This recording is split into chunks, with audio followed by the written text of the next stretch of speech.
What is up, good people?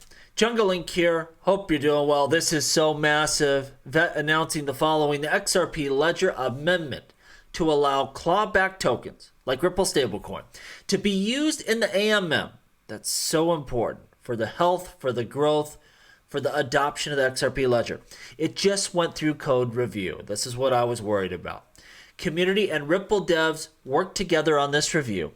Next, we got some cosmetics, and then to be merged into the Ripple release for validators to vote on. It's not done yet. It's not live, but they made massive progress really quick here. And I said the following: look, I'm happy. I'm glad to admit when I was wrong. Because remember what I was griping about. Some people got this misconstrued. Not that Ripple's minting on the Ethereum blockchain. I've been saying forever that ETHgate's dead, and it's going to be absolutely necessary to make the XRP Ledger and the Ethereum blockchain interoperable. This is important for the XRP Ledger itself and for Ripple, the company. I was one of the first to tell you that, you know what, Ripple's going to shove a lot of payment volume over various ledgers, and they're going to settle on the Ethereum blockchain. I could care less. I'm fine with that. But you have to have the stablecoin minted on the XRP Ledger, not necessarily day one, but saying, you know, we'll get to it sometime next year. That wasn't okay with me. It's looked like they've come together. They've made this work.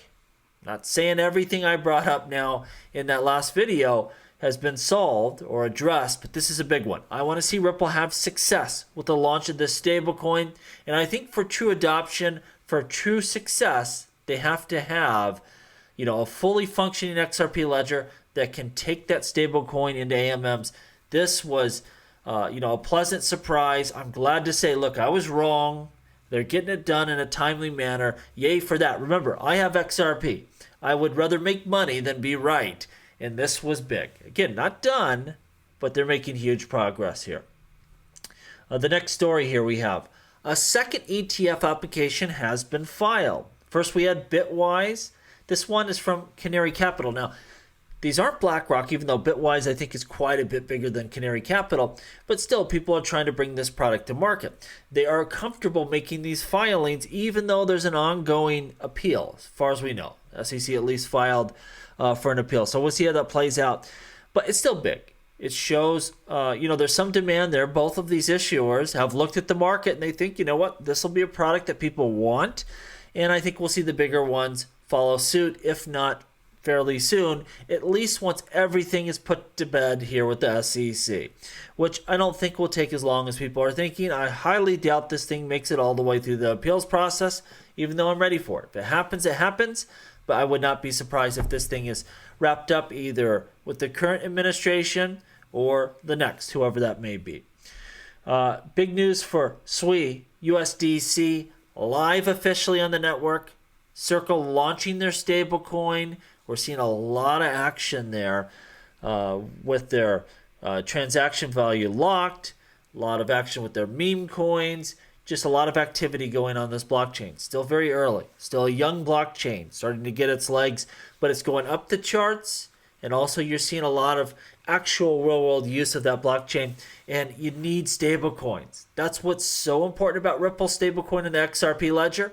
If you're going to compete in the modern era, it's not just that token. You have to have stables to deal with. And SWI has a big announcement here with USDC going live on their blockchain, and hopefully we get it here in short order on the XRP Ledger. All right, the last thing I want to cover here, crypto.com.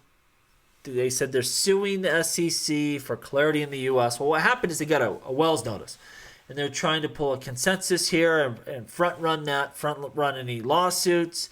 Of course, they're suing for answers. Will they be successful? Probably not.